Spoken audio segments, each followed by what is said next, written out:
Feature in a Short. Hi, welcome to Feature in a Short, a monthly screening hosted by Fourwind Films, where an appointed contributor presents their chosen feature motion picture and a short movie.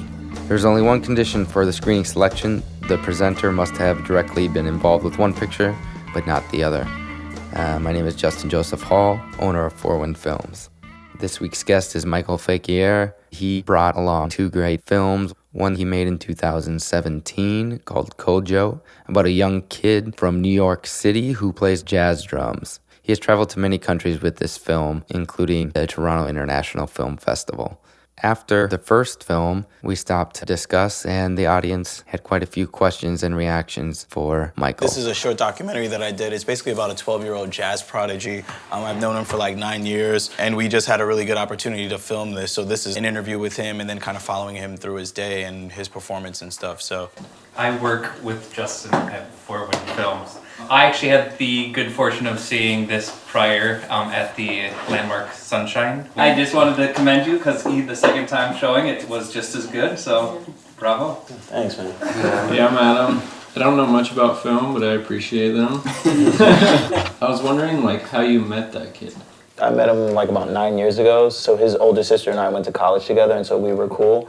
And so she kind of invited me over to her place, and so I met her entire family. So his whole family is talented. Like his mom is like a well-known contemporary dancer. Like his sisters in ballet. They did like a cover spread with like Misty Copeland. You know, kind of sucks. You know, it's kind of like, damn, like what am I doing? You know, just a cool family to kind of hang around and just kind of pick their brains. And then 9 years later, that happened. So you know, yeah. When did you film this? We filmed that 2016, June. So yeah, he's 13 now. Yeah, Well, he's actually on tour, so this is gonna screen at BAM. He was supposed to come there and perform, but he's like touring. So, you know, he's a musician, so that comes first. So he's like, I'm gonna do touring because that's gonna pay me, yeah. So I was just like, shit, all right, fine. At the end, I wish there would have been like a little graphic of like how long he actually ended up performing. Because he's like, I feel like we could do it in 20 minutes. Oh yeah, they And definitely then I went for wanted 20 like minutes. 20 minutes later. I was like, hoping, but yeah, it was, and he has like great style too. I'm like, how are you so hip and like cool and Confident. Yeah. It's cool that like you highlighted this kid because the kind of thing is rare, but at the same time it's not like it's out there where there's people that's just have these interesting ass lives, but we don't really get to hear about it. And it's kind of like, what am I doing with my life? You go from like a still portrait of the person straight to the interview. Right. Where did you find that style somewhere else, or did you? Yeah, I used an exact similar style on a previous documentary that I made, The Replace Clothes with Paint. So with that one though, those long takes where it kind of stays on him, that one I got from the 13th actually.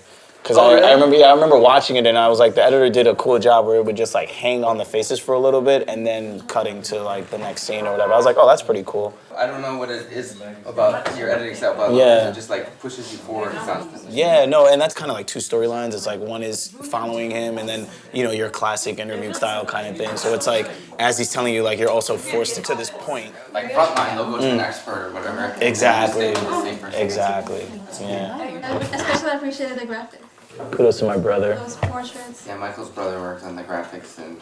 We're twins, so but not identical fraternal, so we don't look alike. Yeah. I'm also curious, what was it like working with your brother, especially like I'm assuming he drew those as well, right? Yeah. So he drew those. It's funny. So he just did them very quickly. So he's done some animation series and stuff like that, where it's like full-on animations. It's like all in color, and it's like way more vibrant. These were like quick sketches for him.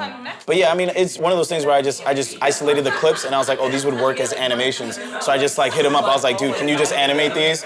And he's like, okay. I don't tell him the direction because Kojo was telling the story, and so he would just animate. Too, but I find a lot of animators don't like to have free reign. They're like, yeah. The thing is because those segments I'm giving him have a start and end point, he knows it has to end at some point. Whereas if he's just doing something open-ended, it's kind of like he has no direction and he doesn't have anyone telling him that there's a deadline. You know what I mean? Yeah. So when there's no deadline, it's kind of hard for him to. You have to pay him or not? I paid him, but I mean it was a super cheap fee. It's $50. So we did the Indiegogo, so there was a couple of funds left over. So I was like, at least let me pay the people who are working on the film. So yeah, but to answer your question, I went to school for film, so I've been making them since like 2009. Yeah.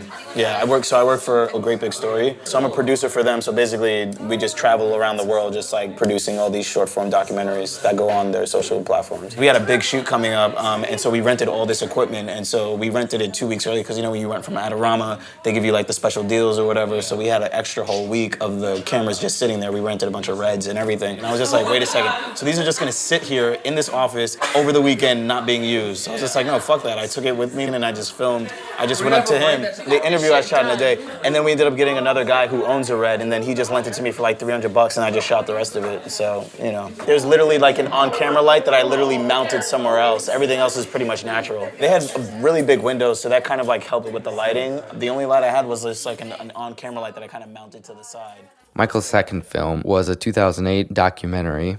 This is the first time that we had any documentaries presented on Feature in a Short.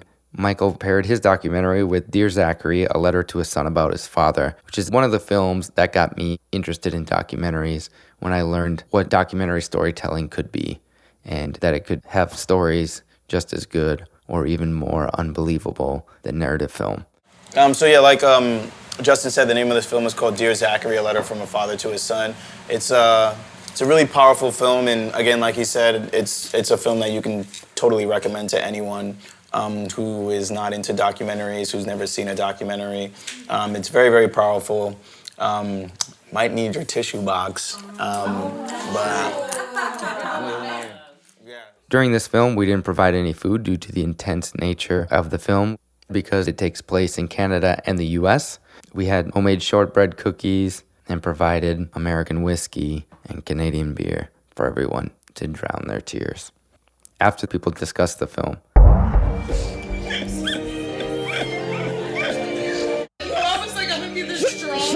Yo, I legit cry every time I watch it.